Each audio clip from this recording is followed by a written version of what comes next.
వాలంటీర్ల వ్యవస్థ మీద ఏపీలో ఇంకా హాట్ డిస్కషన్ కొనసాగుతూనే ఉంది. వాలంటీర్ల వ్యవస్థను గత వైసీపీ ప్రభుత్వం అమల్లోకి తెచ్చింది. ప్రస్తుత కూటమి ప్రభుత్వం వాలంటీర్ల వ్యవస్థను కొనసాగిస్తుందా లేదా అన్న చర్చ జరుగుతోంది. అయితే అదే సమయంలో వాలంటీర్లను దూరంగానే పెట్టి ఏపీలో సామాజిక పెన్షన్ల పంపిణీ చేశారు. ఇదిలా ఉంటే వాలంటీర్లపై పవన్ కీలక వ్యాఖ్యలు చేశారు. ఆయన ఏమన్నారో ఒకసారి చూద్దాం. వీళ్ళందరూ ప్రభుత్వ ఉద్యోగులు. దాదాపు 6,000 మంది పైచిలుక అధికారులు, మనం టోటల్ గా ప్రభుత్వ ఉద్యోగుల్ని మీ ఇంటికి వచ్చి మీకు డబ్బులు ఇస్తా ఉన్నారు. వాలంటీర్స్ లేకపోతే ఎక్కడ ఆగినాయి చెప్పండి ఈ రోజున పెన్షన్స్. వాలంటీర్స్ లేకపోతే ఎక్కడ ఆగినాయి చెప్పండి ఈ రోజున పెన్షన్స్. ఆగో, కానీ వాలంటీర్స్ కి ఆల్టర్నేట్ ఎంప్లాయ్మెంట్ ఎలా ఇవ్వాలి అది మేము ఆలోచిస్తాం. చూశారు కదా, పవన్ కళ్యాణ్ అండ్ కూటమి నేతలు ఏకధాటిగా చెప్తుంది ఒకటే, వాలంటీర్లు లేకుండానే ఇంత పెద్ద కార్యక్రమం 2 రోజుల్లోనే పూర్తి చేశాం.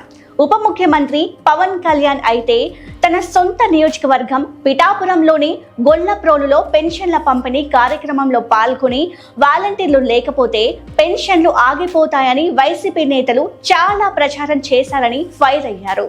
ఇవాళ వాలంటీర్లే లేరు, కానీ పెన్షన్ ఎక్కడైనా ఆగాయా అని ఆయన ప్రశ్నించారు. ఆయన వ్యాఖ్యలు కూడా మనం చూసాం. రెట్టింపైన పెన్షన్లను కూడా సచివాలయ ఉద్యోగులు వచ్చి ఇళ్ల వద్దకే నేరుగా లబ్ధిదారులకు ఇస్తున్నారు అని ఆయన గుర్తు చేశారు. గతంలో వైసీపీ ఏలుబడిలో అయితే ఏకంగా 4-5 రోజుల పాటు పెన్షన్లను ఇచ్చేవారు అని ఆయన అన్నారు.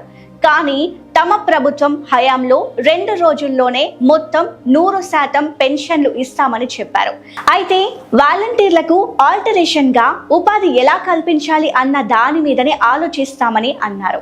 ఇక్కడ ఈ పాయింట్ చాలా మందిని కన్ఫ్యూజన్ క్రియేట్ చేస్తోంది. ఎందుకంటే ఇప్పటికే చాలా మంది వాలంటీర్స్ రాజీనామా చేశారు. తప్పు చేశాం, విధుల్లోకి తీసుకోండని మొరపెట్టుకున్నా పట్టించుకున్న వాళ్ళు లేరు. అసలు ఏపీలో వాలంటీర్ వ్యవస్థ ఉన్నట్టా లేనట్టా? ఒకవేళ ఉంటే వాళ్ళు చేస్తున్న పనులేంటి? రాజీనామా చేయని వాళ్లకు శాలరీ వేస్తారా? ఆల్టరేషన్ అంటే ఏంటి? ప్రభుత్వం వేరే పనుల కోసం వాళ్ళని ఉపయోగించుకుంటుందా? ఒకవేళ వాలంటీర్లే ఉంటే రాజీనామా చేసిన వాళ్ళ పరిస్థితి ఏంటి? వాలంటీర్లపై క్లారిటీ ఇస్తే కదా వాళ్ళు ప్రభుత్వం ఏదైనా చేస్తుంది అని భరోసా మీద ఉంటారు. ఇలా చాలా ప్రశ్నలు తెర మీదకి వస్తున్నాయి. ఇక గత ప్రభుత్వం అప్పులు చేసిందని ప్రతి ఒక్క శాఖలో చూస్తే కనుక లోతులు తెలియడం లేదని పవన్ అన్నారు. ఇంత పెద్ద స్థాయిలో అప్పులు చేసి భారీగా ఆర్థిక నష్టం చేకూర్చారు అని వైసీపీ ప్రభుత్వాన్ని నిందించారు. వీటిని చూసిన తర్వాత తాను ఎమ్మెల్యేగా జీతం పుచ్చుకోవడానికి ఇష్టపడడం లేదని అన్నారు.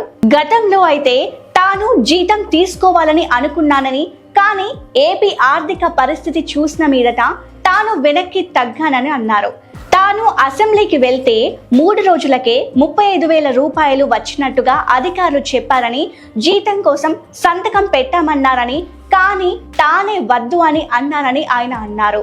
అంతేకాదు, క్యాంప్ ఆఫీస్ లో తన కోసం ఏర్పాట్లు చేస్తామని, కొత్త ఫర్నిచర్ కూడా తెస్తామని అన్నారని, తాను ఆర్థిక పరిస్థితి చూసి వద్దు అన్నానని తెలిపారు.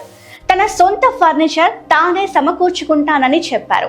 తాను సినీ నటుడిగా డబ్బు పేరు చాలా చూశానని, తనకు ఆ 2 అవసరం లేదని పవన్ అన్నారు. ప్రజలకు గట్టి మేలు చేయడానికే తాను శాయశక్తులా కృషి చేస్తానని అన్నారు.